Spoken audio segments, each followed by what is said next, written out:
Em nome do Pai, do Filho e do Espírito Santo. Amém. São Miguel Arcanjo e São Bento, rogai por nós. Bom, na aula anterior nós aprendemos que o caminho da criança é responsabilidade dos pais, da família. Então, para você entender este vídeo aqui, você precisa ir no anterior, ok? Mas vamos lá. Hoje nós vamos aprender que São Paulo, quando ele faz esta substituição, ele menciona sobre essa substituição da circuncisão para o batismo, ele não quebra a ritualística. Mas vamos explicar direitinho.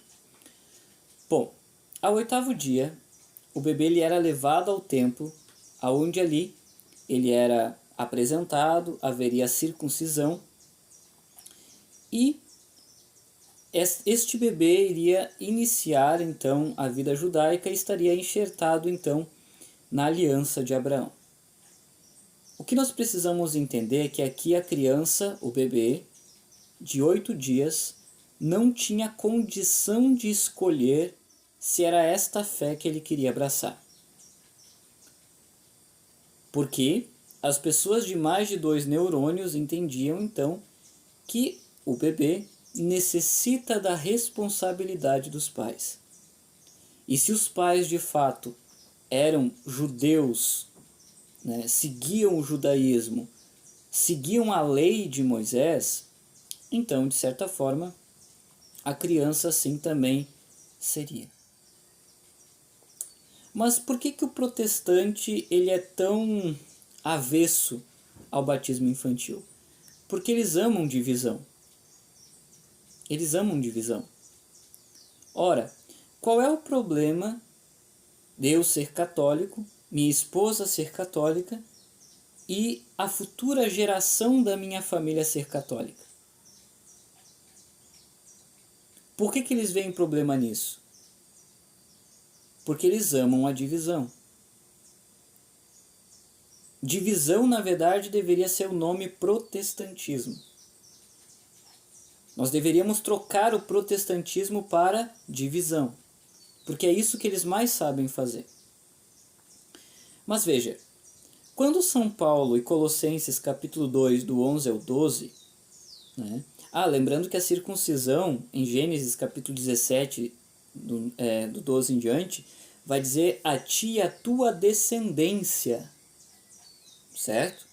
Então eu deveria estar na lei de Moisés, eu deveria estar enxertado na aliança de Abraão, eu deveria abraçar a fé judaica e a minha descendência também. Ok? Já em Colossenses capítulo 2, do 11 ao 12, que nós chamamos aqui de circuncisão de Cristo, São Paulo ele faz essa substituição da circuncisão para o batismo. Porém, entretanto, ele não quebra a ritualística. O ritual continua o mesmo. A cerimônia continua a mesma. Não é? Então, por que nós batizamos bebês?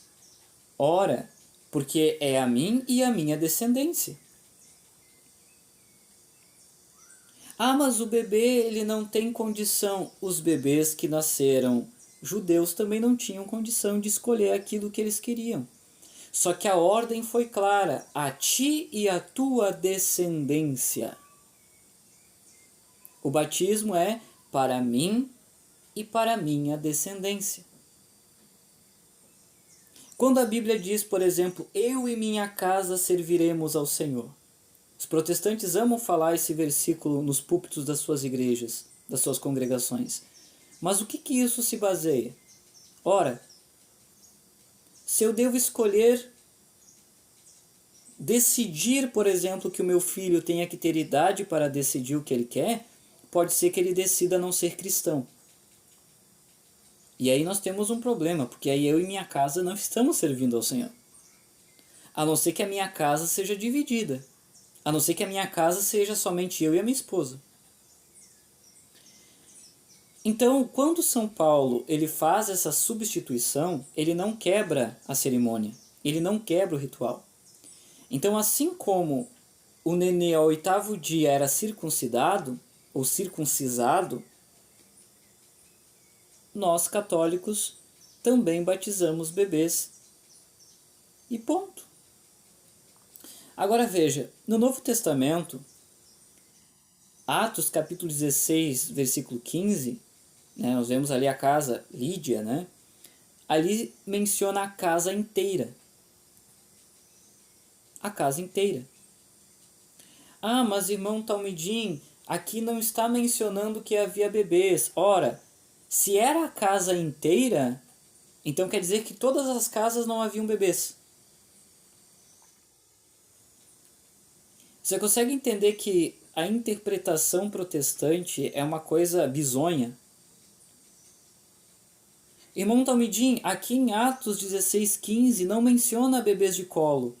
Tá, mas se diz a casa inteira, então significa que em alguma casa haviam bebês e eles eram batizados, porque era uma ordem da casa inteira. Pode ser que na minha casa não havia bebês de colo, mas na casa do vizinho havia bebês de colo e eram batizados a casa inteira. A casa inteira.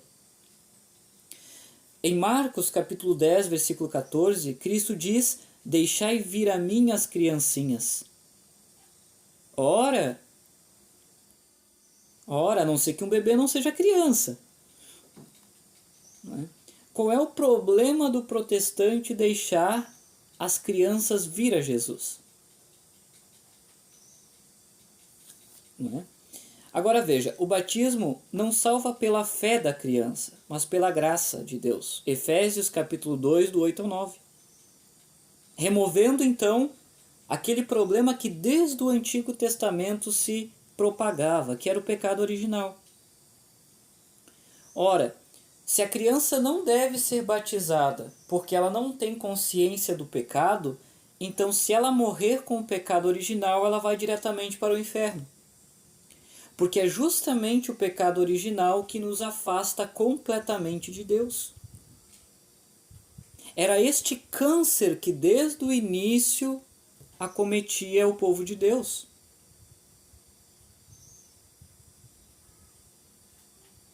Agora veja, por exemplo, Calvino, Lutero, eles nunca foram contra o batismo de crianças. Na verdade, eles lutavam contra os anabatistas por causa disso. Então quer dizer o quê? O pai da reforma, embora era um desmiolado, mas não era completamente burro, sabia que o batismo de crianças é uma prática apostólica, mas aí aqueles que colocam viva a reforma protestante, no dia da reforma protestante, são aqueles que negam o batismo infantil. A incoerência é absurda. Então aqui nós vemos no Novo Testamento, em Atos 16:15, Atos 16:33, Coríntios 1:16, que esta prática de batizar a casa inteira era uma prática recorrente. Porém, podia ser que numa casa não havia bebês de colo, e aí era batizada a casa inteira, sem os bebês de colo, mas em outra casa havia bebês de colo, e aí era batizada a casa inteira. O batismo não depende, ele não salva pela fé da criança, mas pela fé daqueles que são responsáveis. O batismo infantil se dá pela graça de Deus que remove o pecado original. Mas eu pergunto aos caros protestantes, não é? Se Lutero e Calvino não eram contra, por que vocês são? Quer dizer que a reforma que Lutero trouxe não foi uma reforma completa. Qual foi a reforma que Lutero trouxe? Quer dizer que quando é para trazer à tona os supostos erros da igreja, Lutero serve. Mas aquilo que Lutero sempre defendeu e Calvino também sempre defendeu, aí vocês negam com unhas e dentes. Complicado, hein?